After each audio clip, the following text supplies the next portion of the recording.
সুপ্রিয় দর্শক, এবার কলকাতা পুলিশ ব্যর্থ হওয়ায় কলকাতায় কেন্দ্রীয় বাহিনী নামানোর চরম হুঁশিয়ারি দিলেন কলকাতা হাইকোর্টের বিচারপতি অমৃতা সিনহা। দর্শক, এর আগেও রাজ্য সরকারের একাধিক দুর্নীতি ইস্যুতে কঠোর পদক্ষেপ নিয়েছে কলকাতা হাইকোর্টের বিচারপতি অমৃতা সিনহা। শিক্ষক নিয়োগ দুর্নীতি থেকে শুরু করে গরু পাচার, কয়লা পাচার, একাধিক মামলায় রাজ্য সরকারকে একেবারে নাস্তানাবুদ করে ছেড়েছেন অমৃতা সিনহা। এমনকি অভিষেক বন্দ্যোপাধ্যায়ের সংস্থা লিপস অ্যান্ড বাউন্সের সূত্র ধরে নিয়োগ দুর্নীতি কাণ্ডে অভিষেক বন্দ্যোপাধ্যায়ের থেকে শুরু করে তার বাড়ির সকলকে জেরা করেছিল কেন্দ্রীয় তদন্তকারী সংস্থার সিবিআই এবং ইডি আধিকারিকরা। শুধুমাত্র অমৃতা সিনহার চরম হুঁশিয়ারির ফলে আর এবার কলকাতায় রাজ্য পুলিশ কাজ করছে না, আর রাজ্য পুলিশকে দিয়ে না হলে কেন্দ্রীয় বাহিনী নামাতে হবে। আর এবার এই মামলায় রাজ্য পুলিশকে একেবারে ডেডলাইন বেঁধে দিলেন হাইকোর্টের বিচারপতি অমৃতা সিনহা। ঠিক কি হয়েছে, কেন রাজ্য পুলিশকে এই হুঁশিয়ারি দিলেন কলকাতা হাইকোর্টের বিচারপতি অমৃতা সিনহা, দেখুন। বেআইনি ভারী ভাঙা নিয়ে কড়া নির্দেশ দিল কলকাতা হাইকোর্ট। কলকাতা পৌরসভাকে বাড়ি ভাঙার সময়সীমা বেঁধে দিয়ে হাইকোর্ট স্পষ্টভাবে হুঁশিয়ারি দিয়ে জানিয়ে দিয়েছে, রাজ্য পুলিশের সহায়তা নিয়ে বাড়ি ভাঙতে ব্যর্থ হলে কেন্দ্রীয় বাহিনীর সহায়তা নিতে হবে। রাজ্য পুলিশ যদি সার্ভিস না দিতে পারে, সেক্ষেত্রে দরকার হলে কলকাতায় কেন্দ্রীয় বাহিনী নামাতে হবে, এমনই হুঁশিয়ারি দেওয়া হয় কলকাতা পৌরসভাকে। প্রসঙ্গত, শহরে বেআইনি নির্মাণ ভাঙার জন্য এর আগেও কেন্দ্রীয় বাহিনী নামার কথা বলেছিল কলকাতা হাইকোর্ট। আর এবার আরও একটি মামলায় এমনই মন্তব্য করল রাজ্যের উচ্চ আদালত। এদিন বিচারপতি অমৃতা সিনহা এই বিষয়ে কলকাতা পৌরসভাকে নির্দিষ্ট ডেডলাইন বেঁধে দিয়েছেন। নারকেলডাঙ্গায় একটি বেআইনি নির্মাণের মামলায় একথা জানিয়েছে হাইকোর্ট। জানা যাচ্ছে, নারকেলডাঙ্গা থানার অধীনে বেআইনিভাবে একটি 5 তলা বাড়ি নির্মাণ করা হয়েছে। তার ভিত্তিতে কলকাতা পৌরসভা বাড়িটি ভেঙে ফেলার সিদ্ধান্ত নেয়। সেই মতো নোটিশও দেওয়া হয়, তবে বাড়িটি ভাঙতে গিয়ে বারবার বাধার সম্মুখীন হয় পৌরসভা। আদালতে পৌরসভার তরফে জানানো হয় যে তাদের এই বাড়িটি ভাঙতে বাধা দেওয়া হচ্ছে, তার ফলে কর্মীরা বাড়ি ভাঙতে পারছেন না। সোমবার এই মামলার শুনানিতে বিচারপতি অমৃতা সিনহা জানান, যেহেতু পৌরসভা নিজেই নির্দেশ দিয়েছে, তাই বাড়িটি ভাঙা হলো কিনা সেটা দেখার কাজ হলো কলকাতা পৌরসভার। পুলিশের বিরুদ্ধে অসহযোগিতার অভিযোগ তোলে পৌরসভা, অর্থাৎ রাজ্য পুলিশের বিরুদ্ধে একেবারেই অসহযোগিতার অভিযোগ তোলে পৌরসভা এবং কলকাতা হাইকোর্টের দ্বারস্থ হয়। তাদের বক্তব্য যে পুলিশ সহযোগিতা করছে না, জবরদখলকারীদের বের করতে সাহায্য করছে না, তাই পুলিশি নিরাপত্তা না দিলে যেক্ষেত্রে কাজে এগোনো যাচ্ছে না।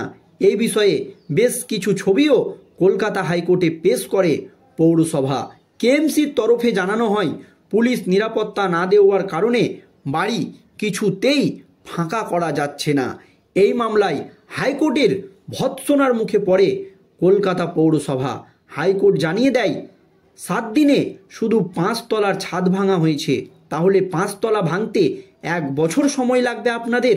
যদিও পৌরসভার তরফে বাড়ি ভাঙার জন্য আরও কিছুটা সময় চাওয়া হয়, কিন্তু বেশি সময় দিতে চায়নি হাইকোর্টের বিচারপতি অমৃতা সিনহা।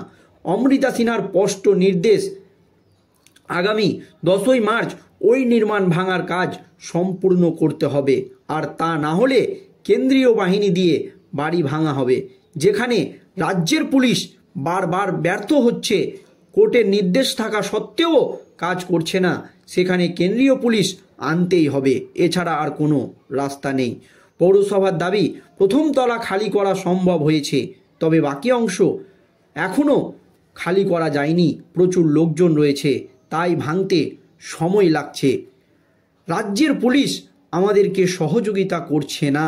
তারপরই বিচারপতি অমৃতা সিনহার কঠোর পর্যবেক্ষণ, যে 10ই মার্চের মধ্যে আপনাদেরকে বাড়ি ভাঙার কাজ শেষ করতে হবে, আর তা না হলে কলকাতায় কেন্দ্রীয় বাহিনী নামানো হবে, যেখানে পুলিশ মন্ত্রী খোদ মুখ্যমন্ত্রী মমতা ব্যানার্জি।